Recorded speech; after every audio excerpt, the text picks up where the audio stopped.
Gang, here we go. We've got another episode. Get started. Welcome to the Rebel Alliance Briefing Room Podcast. We are here to podcast about anything and everything Star Wars with you. Please visit our website where you can play current and past episodes. That's https://RABR.KaileJohansson.us. That's RABR.KaileJohansson.us.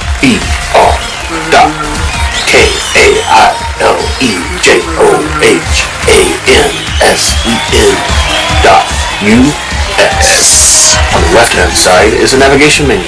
You can use this to learn how to load the Rebel Alliance Briefing Room podcast on your Android or Apple phone and tablet. And we have direct links to our podcast on Apple and Google Podcast. Please participate by connecting to our social media, answering questions of the week, or submitting feedback directly from the site. Again, all of these are available at the Rebel Alliance Briefing Room website at RABR.KaileJohansson.us. And now, it's time to talk Star Wars. Star Wars time. John Johansson, and this is Andrew Scott Sutton. Say hello. Hello. We don't have Andrew or Rick today, our regular guest hosts. Andrew's got personal things, and Rick's busy helping his family do some moving and packing and preparing, all that fun stuff. So it's myself, which is going to be great. Today we're going to talk about Star Wars Bad Batch Season 3, Episode 6, called Infiltration. We don't have any news necessarily. There's not a lot of news coming out except for leaks about around the time when new shows are going to start. And there's nothing that we haven't already talked about. We've got, those the new ones, the High Republic one, Acolyte. Yeah, that we got that one coming out, and we've got a couple other ones coming out this year. And I think we're going to have a regular show this time too, like Visions or something like that might be coming out this year. Still, but let's get on with what we've got. So we're not gonna have any news. We're gonna have an unboxing though. And that unboxing of a Funko Pop that you may or may not have seen somewhere, but we're gonna unbox these now. I think as long as we can. Some of you know that I have a bunch of these on my wall, and I don't see why they couldn't be unboxed for you, if you know what I mean. So let's do the first one. Now we have a special treat. It's unboxings. Unboxings.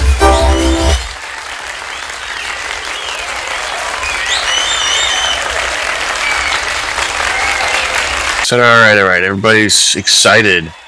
Look, here's my regular tool that I've been using. But today we're going to use a different kind of cutter. One of those ones where you break off the blade and use it. So we're going to start. Let me cut it open. Here we go. Look at that. Oh, what could it be? Oh, look at that. It's General Grievous. Can you see that? The number is 129. It's upside down, of course, but there's the top. This has got an extra protective plastic cover over it. Basically to prevent from damage of the box, I guess, the cardboard box. There's the side. What's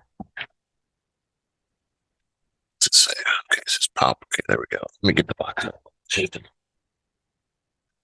And then the back. Look at that. There's 129. Oh, this is a set. It's got Qui-Gon, so it's probably, I don't know. Obi-Wan Kenobi's the one that fought him and killed him. I don't know. Anyway, here's the other side. Side of the box, the front of the box. Sorry about the glare. I'm trying to get it out of there. There you go. There's a good shot. Look at that. General Grievous. Yeah. Oh, yeah. That's right. He does the coffin. All right. Yay.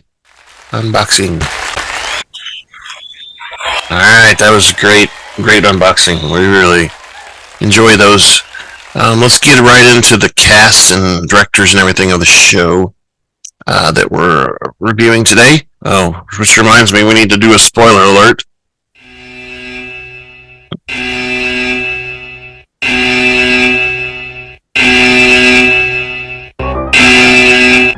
Spoiler alert. So, I wouldn't go any further in this episode if you haven't watched the show, because we're going to spoil everything. Once you've watched it, come back to us and we'll get on to it. We're going to do it, and that would be, director would be Steward Lee. Writer was Bradley Rowe. Edited by Matt Michnovetz. Of course, the music score was done by Kevin Kiner, Sean Kiner, and Deana Kiner. The Star Wars duo now that's trying to take over for, that will never take over for the great previous director of most of our music stuff. So the cast, we have a large cast, but I would say 95% of the cast are clones, and these are clones that we've seen back in the Clone Wars, so that's kind of exciting. But let's start out with our Bad Batchers.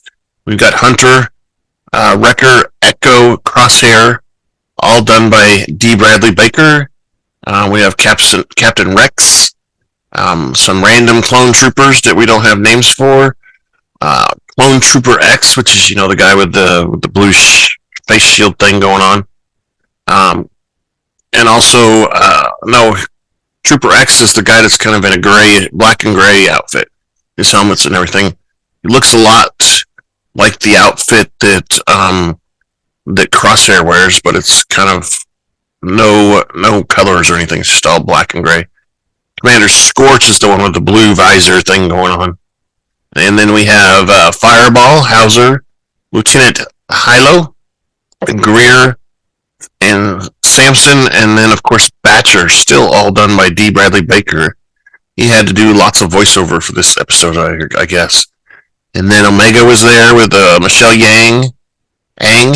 Michelle Ang. And we had one of those weird droids that have the big black eyes, 2 black eyes or whatever. GS-8 was done by Singh Clifford. Singh Clifford. We had Senator Ava Singh, done by Daniel Jacobs, and Senator Chuchi, done by Jennifer Hale. They had a little secret rendezvous, an fake advertisement for Juan's Cantina. We are proud to welcome our latest sponsor, Juan's Cantina, where every first week of the month on the standard galactic calendar we celebrate what the ancients call Cinco de Mayo. Come join us for food, mariachi music, and 34 flavors of margaritas. That's Juan's Cantina right next to the Hangar 94 of Mos Eisley Spaceport. On day 2 of the week is Taco Tuesday. All tacos are half a credit each, and enjoyed with our house of margaritas. Juan's Cantina also serves the galactically famous Dos Camarones Azul Cerveza and Blue beer from Queso. Thank you again for our latest sponsor, Juan's Cantina. Yeah, blue beer and margaritas. How about that? Alright, so again, we're reviewing the Bad Batch Season 3, Episode 6. Infiltration is the name. Episode originally aired March 13th, 2004. And it was a running time of about 28 minutes. It seems like every episode this season has been 28 minutes. We're still in the time of 18 or 19 before the Battle of Yavin, which again is before the Death Star. Battle of Yavin is when the first Death Star exploded. So, what that means is it's time to grab your favorite beverage, pull up a chair, and join us in the Rebel Alliance briefing room. Yay! Alright, so let's get started with our episode overview. And it starts out a nondescript location on Pantora City Center. Senator Ryo Chuchi meets Senator Ava Singh, who discuss an alliance against the Empire. Conversation is cut short, however, when clone ex-trooper attempts an assassination on Singh. And all this time we're seeing like them, secretly walking through the city, and they're, taking extra precautions. They got lots of guards, and they've got some people we know that are watching them as well. You'll see Captain Rex is one of them. And the assassination attempt is stopped, but thankfully by Rex and his rogue clones that he is helping command. He cracks the assistant's data puck, and they learn that Omega is also on his target list. Rex contacts the Bad Batch while the Empire looks to tie up loose ends.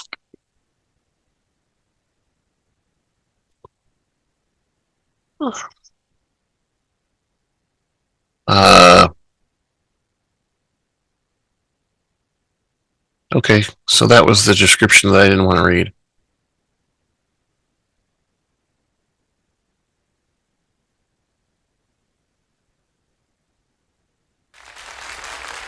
Yeah, briefing room, alright. So let's get started with the episode.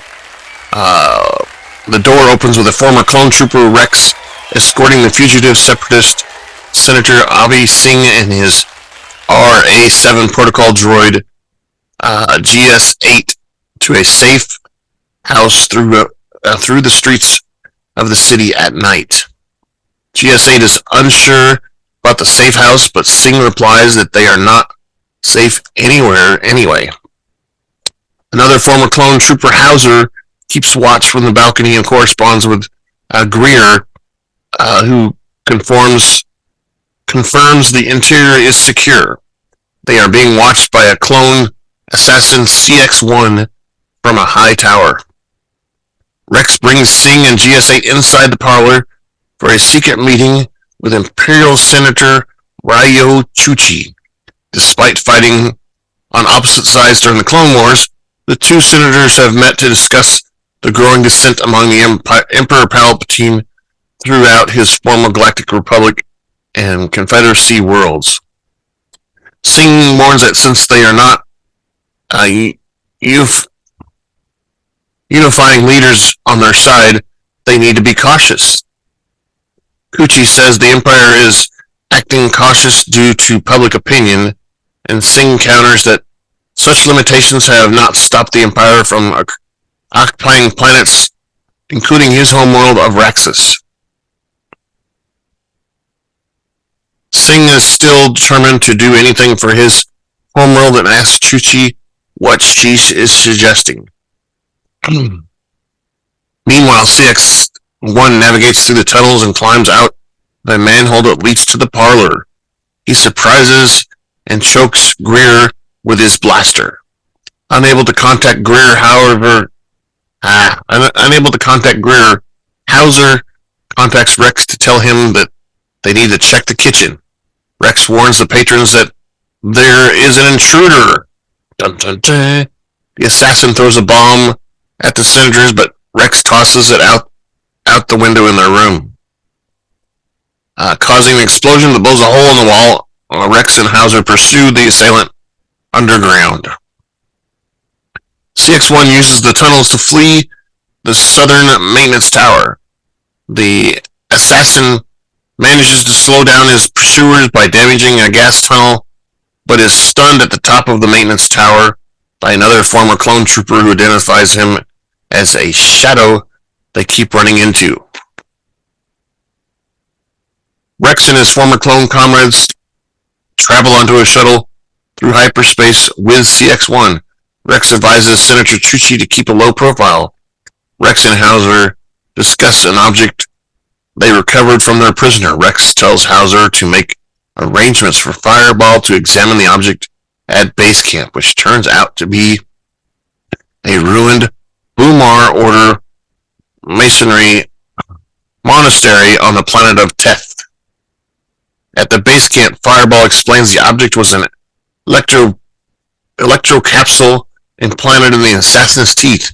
Fireball also notices that his identifying numbers have been wiped, as well as ponders what the Empire did with him. What did they do? Maybe they did something to him on Tanis, huh?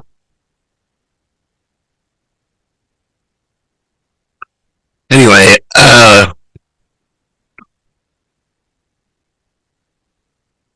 when CX-1 awakes, Rex speaks to him, saying that there's still one of them, despite what the Empire has done to him, meaning, they're clones. The prisoner remains silent. Meanwhile, at Tanis base, Commander Scorch activates a clone assassin, explaining that CX-1 has been compromised due to his capture. He orders the clone assassin to track down CX-1 and neutralize him. Elsewhere, CX-1 remains silent, but briefly nods when Rex asks if he is from Mount Tanis. Rex asks where Mount Tanis is located, but CX-1 remains silent. Howser tells Rex to push the prisoner harder. Fireball interrupts and informs Rex and Howser that CX-1's data puck was a target register. The Fireball says that CX-1 targets include Singh and Omega. What? Still Omega? That's just not right, is it?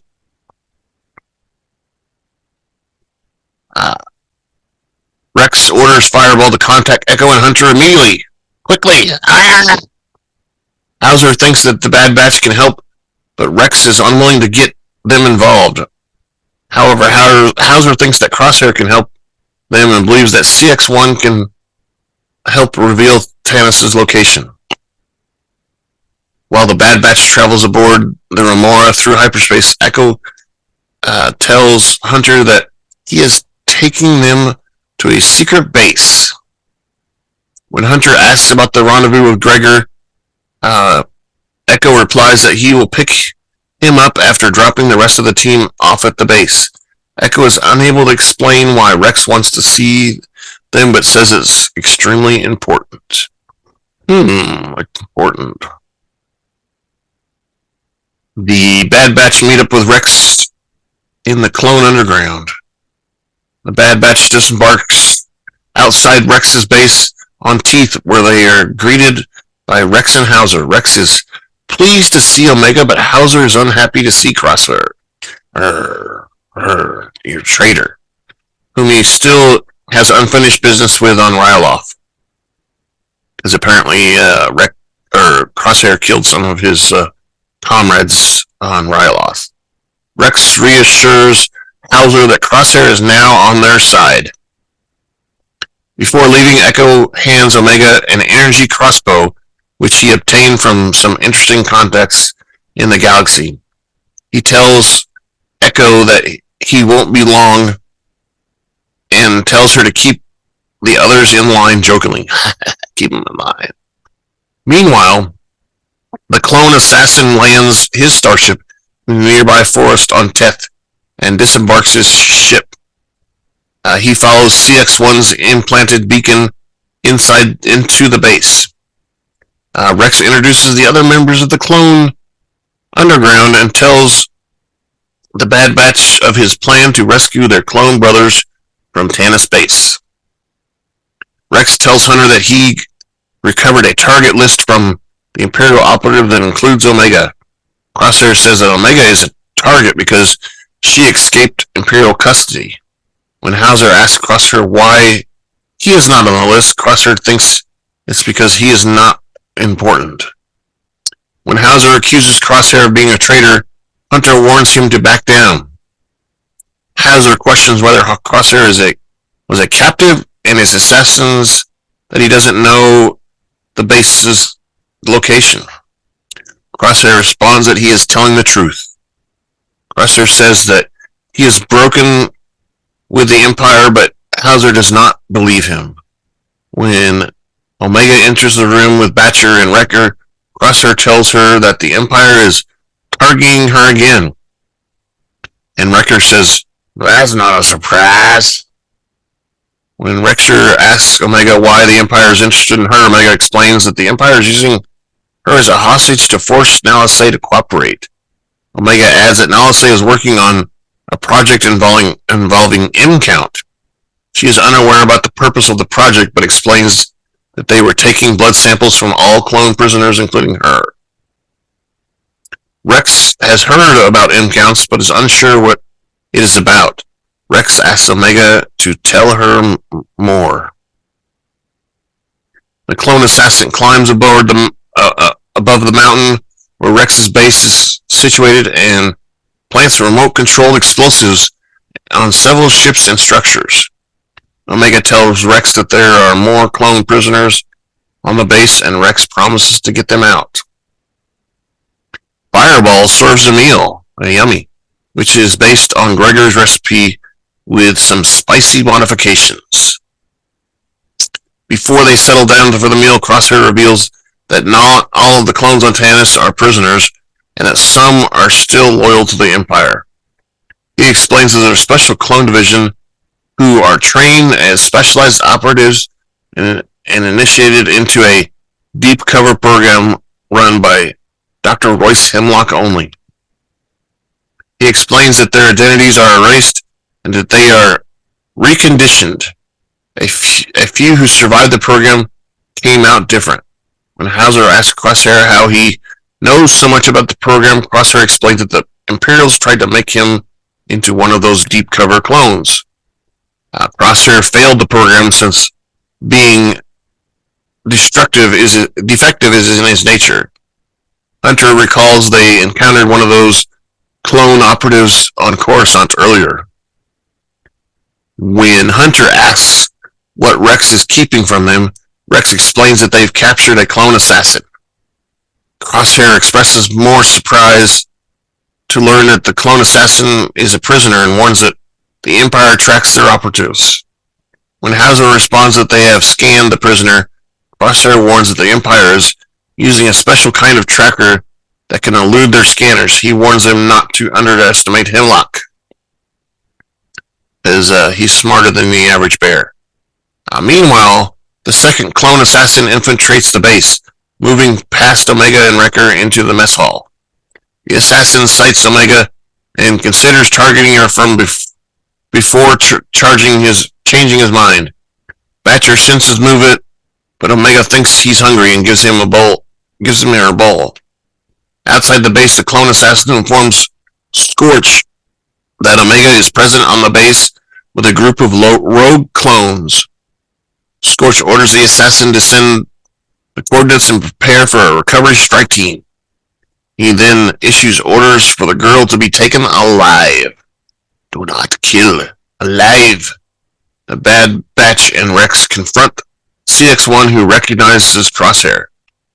Crosshair warns them to leave, but CX-1 claims that Crosshair has information he is hiding from the others. CX-1 warns the others that the Empire is coming for them, just as a series of explosions tear through the base, disabling all comms. CX-1 laughs defiantly before he is sniped by the assassin. The rogue clones engage in gunfight with the intruder, and Rex tells Nimic to restore communications, but the assassin takes out Nimic and the backup generator. The Bad Batch and Omega retreat to the second command room where Rex and his clones fight the intruder. Fireball deploys a flamethrower, but the assassin shoots him. The flamethrower activates a thermal detonator, which causes a cave-in that destroys the mess hall. Rex manages to escape, but the command room, into the command room. In space, two shuttles carrying clone commandos and TX stormtroopers led by Commander Wolffe approach Teth. He orders his troops to set their blasters to stun and bring the prisoners back alive. And we see credits roll. Credits rolled. Credits roll. Yeah, so pretty interesting episode. We, get to see a lot of our clone troopers that we haven't seen in quite a while. Rex, Howser, Wolffe, pretty much a whole team of them that were mostly loyal to Rex directly. And apparently they've all had their chips removed and such, and are no longer doing Order 66. They're doing, they're out to save their own clones, basically. So, that kind of brings us through our thing, and we've introduced to the others that there's some sort of M-count thing going on at Tanis. Project Necromancer, that we know about, that they don't know anything about. And they're still trying to figure out what it is and why it's important. So, since we don't have anybody else besides me today, we're going to go right into feedback and hope that you send us as much feedback as possible. Maybe do some begging on getting a co-host to show up, and more regularly. And whatever you need to do. So let me push this button.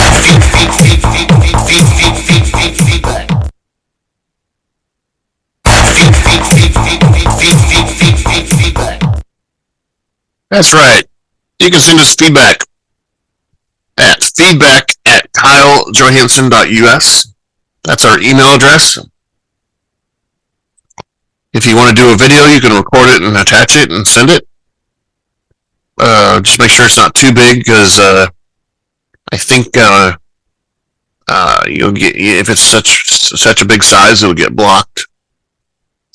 We also can go to our website, and on one of those sides over there, left-hand side, there's a link that says feedback. Click on it, it'll bring you to a form you fill out, put a name in, and at the bottom there's a section where you can type whatever you want. And send that to us. We're on Twitter, at super_duper_pod. We're on Blue Sky at Rebel Alliance Briefing Room, all one word, Rebel Alliance Briefing Room. And we post the audio and video now to YouTube, since Google is getting ready to Google Podcasts. So you can go there and comment as well. So we look forward to seeing those comments. And since I'm by myself, I'm going to go ahead and wrap this up. Thank you for listening. Hope you send us some feedback right away. Thank you for listening to the Rebel Alliance Briefing Room podcast. Please visit our website where you can play current and past episodes. That's https://RABR.KyleJohansson.us. That's RABR.KyleJohansson.us. On the left-hand side is a navigation menu. You can use this to learn how to load the Rebel Alliance Briefing Room podcast on your Android or Apple phone and tablet. And we have direct links to our podcast on Apple and Google Podcasts. Please participate by connecting to our social media, answering questions of the week, or submitting feedback directly from the site. Again, all of these are available at the Rebel Alliance Briefing Room website at RABR. Right there. Look at the link. JOHANSSON.US. Yeah. This podcast in no way is approved, sponsored, or owned by Lucasfilms Ltd., Disney, Disney Plus, or any of its subsidiaries. All opinions are solely owned by Kyle and or Scott, and in no way express the views or opinions of their past or present employers. Views and opinions are not supported or restricted by Lucasfilms Ltd., Disney, Disney Plus, or any of its subsidiaries. Any rebroadcast, reproduction, or other use of this podcast and its affiliate sites without consent of Super Duper Podcast Network and its host is prohibited. That's right. I am Kyle Johansson. That's me. This is Andrew Scott Sutton. Say goodbye now. No Andrew, no Rick today. They're both occupied. So thank you for joining us. Goodbye.